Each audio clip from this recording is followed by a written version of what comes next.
ഇന്നൊരു സ്പെഷ്യൽ വിഭവം ടേസ്റ്റ് ചെയ്താലോ? Hello friends, welcome back. ഇത് കണ്ടോ, ഇത് നമ്മുടെ മത്തങ്ങ, പംകിൻ. ഇതിന് ഒത്തിരി ആരോഗ്യ ഗുണങ്ങളൊക്കെ ഉള്ളതാണ് അല്ലേ? ഇതിൻ്റെ സീഡാണെങ്കിൽ ഇപ്പം എല്ലാവരും കഴിക്കുന്നുണ്ട്. മത്തങ്ങ അതുപോലെ നമുക്ക് പല വിഭവങ്ങളൊക്കെ ഉണ്ടാക്കി കഴിക്കുന്നുണ്ട് എല്ലാവരും അല്ലേ? അപ്പോൾ ഈ മത്തങ്ങ കൊണ്ട് നമ്മൾ പലതരം കറികളൊക്കെ വയ്ക്കും. ഇന്ന് ഞാൻ ഈ മത്തങ്ങ കൊണ്ട് വളരെ ഈസി ആയിട്ട് ഉണ്ടാക്കാൻ പറ്റിയ ഒരു കറിയാണ് ചെയ്യുന്നത്. നമുക്ക് രാവിലെ തിരക്കൊക്കെ ഉള്ള സമയത്ത് വളരെ ഈസി ആയിട്ട് ഉണ്ടാക്കാം, എന്നാൽ വളരെ ടേസ്റ്റിയാണ്. മത്തങ്ങ പുളിമുളക്. എൻ്റെ വീട്ടിലൊക്കെ എൻ്റെ അമ്മയൊക്കെ വളരെ എളുപ്പത്തിൽ ഉണ്ടാക്കിക്കൊണ്ടിരുന്നൊരു വിഭവമാണ്. നല്ല ടേസ്റ്റാണ്. അപ്പോൾ അതെങ്ങനെയാണ് ഉണ്ടാക്കണമെന്ന് നമുക്കൊന്ന് നോക്കാം. മത്തങ്ങ പുളിമുളക് വയ്ക്കാനായിട്ട് ഞാൻ മത്തങ്ങ നല്ല ക്യൂബ്സായിട്ട് അരിഞ്ഞെടുത്തിട്ടുണ്ട്. പിന്നെ അതിൻ്റെ കൂടെ ചേർക്കാനായിട്ട് ഉപ്പ്, മുളക്, മഞ്ഞൾ, മല്ലിപ്പൊടി, ഉലുവാപ്പൊടി, പുളി, നമ്മുടെ വാളംപുളി, ഇത് പിഴിഞ്ഞ് ചേർക്കാനാണ്. പിന്നെ കായം, പിന്നെ അതിൻ്റെ കൂടെ ഒരു ടേസ്റ്റ് മേക്കർ കൂടെ ഉണ്ട്, അത് ഞാൻ ചേർക്കുന്ന സമയത്ത് പറയാം കേട്ടോ. പിന്നെ നമുക്ക് ഒന്ന് കുക്ക് ചെയ്യാം. ആദ്യം തന്നെ ഈ പുളിയൊന്ന് ഇച്ചിരി ചൂടുവെള്ളത്തിലൊന്ന് ഇട്ട് വെച്ചാൽ പെട്ടെന്ന് അത് നമുക്ക് അലുത്ത് കിട്ടും. അപ്പോൾ അതൊന്ന് ചൂടാകാനായിട്ട് വെച്ചു. ഇനി നമുക്ക് ഈ മത്തങ്ങ, അപ്പോൾ ഞാൻ ചട്ടിയിലാണ് ഇത് വയ്ക്കണേ. അപ്പോൾ ഈ മത്തങ്ങ നമുക്കൊന്ന് വേവിക്കാനായിട്ട് വയ്ക്കാം. ആവശ്യത്തിന് ഒരു സ്പൂൺ ഉപ്പ്, മുളക്, കുറച്ച് മഞ്ഞൾ, കുറച്ച് മല്ലിപ്പൊടി. അപ്പോൾ ഇത്രയും ചേർത്ത് നമുക്കിതൊന്ന് നന്നായിട്ട് വേവിച്ചെടുക്കണം.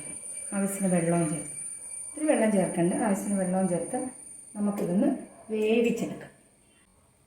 അടച്ചു വെച്ചാൽ പെട്ടെന്ന് വെന്ത് കിട്ടും. അപ്പോൾ ഇത് നമുക്ക് കടുവറക്കാനുള്ള സാധനങ്ങളാണ്. നന്നായിട്ട് ഉള്ളി അരിഞ്ഞ് ചേർത്ത് കടുവറക്കണം. അപ്പോൾ ഇപ്പോൾ വെന്ത് കാണും, നമുക്ക് നോക്കാം.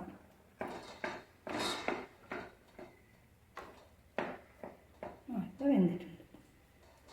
നമുക്ക് പുളി പിഴിഞ്ഞ് ചേർക്കണം.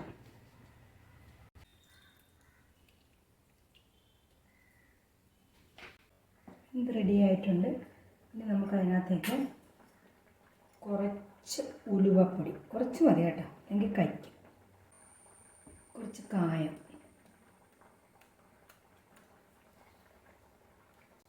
പിന്നെ ഞാൻ നേരത്തെ പറഞ്ഞായിരുന്നല്ലോ ഒരു ഇൻഗ്രീഡിയൻ്റ് കൂടെ ഉണ്ടെന്ന്. ഇതിൻ്റെ എല്ലാ ടേസ്റ്റും ബാലൻസ് ചെയ്യാനായിട്ട് നമ്മൾ കുറച്ച് ശർക്കര കൂടെ ചേർക്കും. ഇത് ഞാൻ ഉരുക്കി റെഡിയാക്കി വെച്ചിരിക്കുന്ന ശർക്കരയാണ്.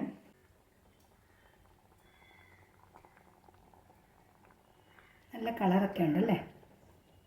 അപ്പോൾ ഇത് നമുക്ക് കടുവറുത്ത് ചേർക്കാനാണ്. ഞാൻ ഉള്ളിയൊക്കെ അരിഞ്ഞു വെച്ചിട്ടുണ്ട്. എൻ്റെ കൂടെ ഒരു വെളുത്തുള്ളിയും കൂടെ അരിഞ്ഞു വെച്ചിട്ടുണ്ട് കേട്ടോ. കുറച്ച് എണ്ണ ഒഴിച്ചാൽ മതി, എണ്ണയൊന്നും ഒത്തിരി ഒഴിക്കണ്ട.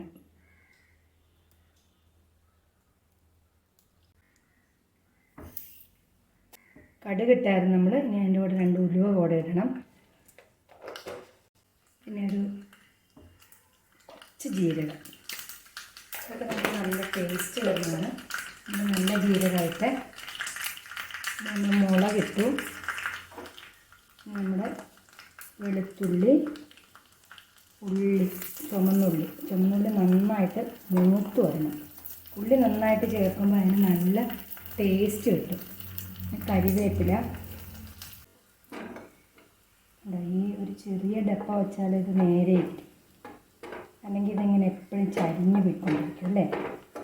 അതെല്ലാവർക്കും പരീക്ഷിക്കാവുന്നതാണ്. ഇനി നമ്മൾ ഇതിനകത്തേക്ക് കുറച്ച് മുളക് പൊടിയും കുറച്ച് മല്ലിപ്പൊടിയും കൂടെ മൂപ്പിച്ച് ചേർക്കണം.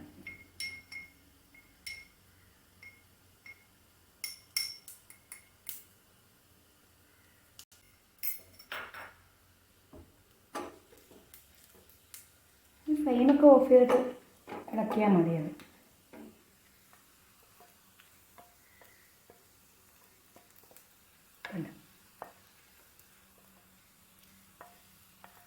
അപ്പോൾ അതിന് നല്ല ടേസ്റ്റ് വരും. ഈ കടുവറുത്ത് ചേർക്കണതിന് ഒരു നല്ല ടേസ്റ്റ് തരുന്നൊരു കാര്യം തന്നെയാണ് കേട്ടോ. നമുക്കിതിനകത്ത് തേങ്ങ അരച്ച് ചേർക്കണ്ട, അങ്ങനെ ഒന്നും വേണ്ട, വളരെ എളുപ്പം ഉണ്ടാക്കാം അല്ലേ. നമുക്കപ്പോൾ ഇത് ചേർത്തേക്കാം. നമ്മൾ കടുവറുത്ത് ഒഴിച്ച് അങ്ങനെ വച്ചിരിക്കുക.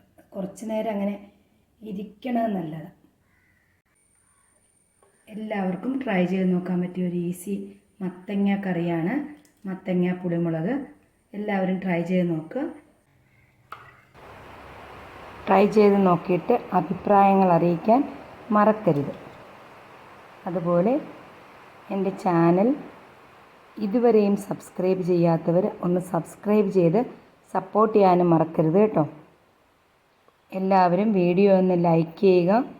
ലൈക്ക് ചെയ്ത് കഴിയുമ്പോൾ ഇപ്പോൾ ഒരു ഓപ്ഷനുണ്ട് ഹൈപ്പ്, അതും നിങ്ങളൊന്ന് ചെയ്ത് സപ്പോർട്ട് ചെയ്യാൻ മറക്കരുത്. നിങ്ങളുടെ സപ്പോർട്ടാണ് എൻ്റെ ശക്തി. അപ്പോൾ മറ്റൊരു വീഡിയോയിൽ വീണ്ടും കാണാം. Till then take care. By.